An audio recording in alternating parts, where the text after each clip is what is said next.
Each year, as the crescent moon announces the beginning of Ramadan, a familiar question enters the consultation room.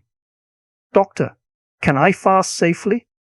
Ramadan is not merely a change in meal timing. It is a profound spiritual commitment, fasting from dawn to sunset, that reshapes physiology, circadian rhythm, hydration status, and glycemic variability. For patients living with diabetes, this transition demands deliberate planning rather than improvisation. The following discussion is a structured clinical framework grounded in guidance from the International Diabetes Federation, Diabetes and Ramadan, IDF, DA, the American Diabetes Association, and the American Association of Clinical Endocrinology. First, risk stratification before Ramadan. The conversation must begin well before the first fast. An individualized risk assessment is the cornerstone. We review glycemic control, recent HbA1c trends, frequency of hypoglycemia, and any history of severe episodes requiring assistance. We assess for comorbid conditions, established cardiovascular disease, chronic kidney disease, advanced neuropathy, or frailty. The IDF-DA framework stratifies patients into low, moderate, and high risk. Those in the high risk category, such as individuals with poorly controlled diabetes, recurrent severe hypoglycemia, or significant organ dysfunction, are generally advised not to fast. This is not a moral judgment. It is a medical safeguard. Risk stratification determines not only whether fasting is advisable, but also how intensively we must monitor and modify therapy. Glycemic targets and monitoring. During Ramadan, glycemic targets remain individualized. For many non-pregnant adults, an HbA1c target below 7% is reasonable. Older adults, or those with multiple comorbidities, may warrant more relaxed goals to minimize hypoglycemia risk. Self-monitoring of blood glucose, SMBG, or continuous glucose monitoring, CGM, becomes more important, not less, during fasting. Patients are counseled that glucose testing does not invalidate the fast. Typical monitoring times include before suhoor, midday, mid-afternoon, 2 hours after iftar, whenever symptomatic. Note that suhoor refers to the pre-dawn meal and iftar refers to the evening meal. These data guide iterative dose adjustments every 2 to 3 days, rather than reactive changes after complications emerge. Medication adjustment with physiologic intent.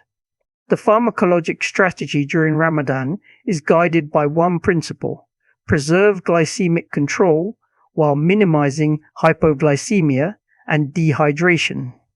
Let's begin with metformin.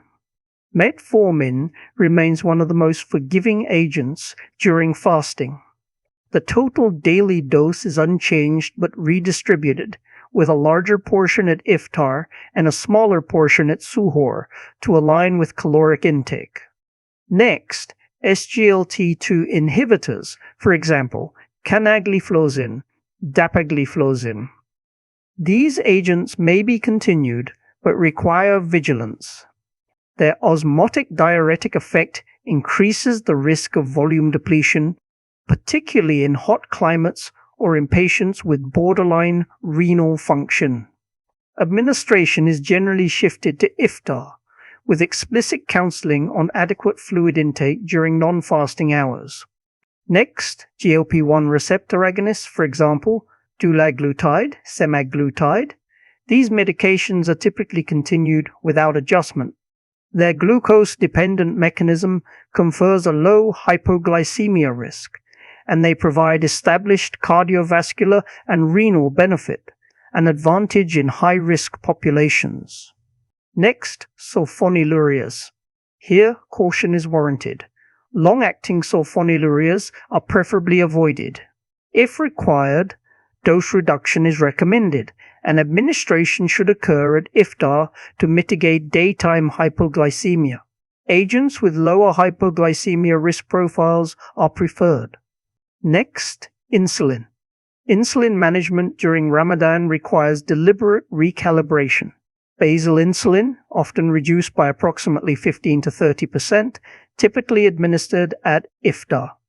Prandial insulin, adjusted to actual carbohydrate intake at iftar and suhoor.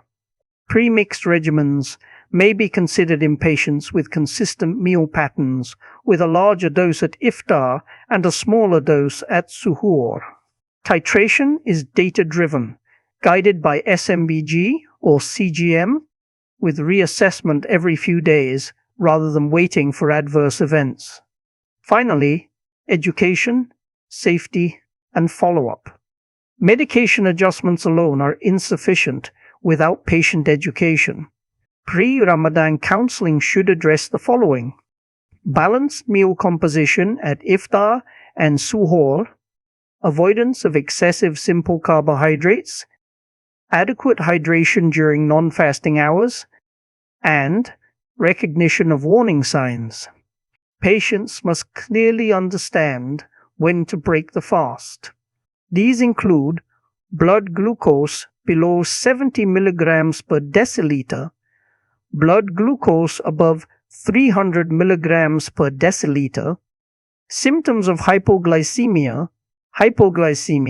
or dehydration, and the presence of acute illness. Breaking the fast in these circumstances is not failure. It is adherence to medical necessity. Close follow-up during Ramadan allows for ongoing refinement of therapy. Post-Ramadan reassessment is equally important, as medication doses often require readjustment once usual meal patterns resume. In conclusion, managing diabetes during Ramadan is not about rigidly preserving prior regimens. It is about anticipating physiologic stressors, aligning pharmacology with altered circadian patterns, and partnering with patients in a culturally sensitive, evidence-based manner. When approached systematically through risk stratification, individualized glycemic targets, thoughtful medication adjustments, and structured education, Ramadan fasting can often be undertaken safely. Our role as physicians is not to stand at the edge of a patient's faith, but to stand beside them, translating physiology into practical safeguards so devotion and safety can coexist. That's all the time we have for today. Thank you for listening, and we'll see you next time.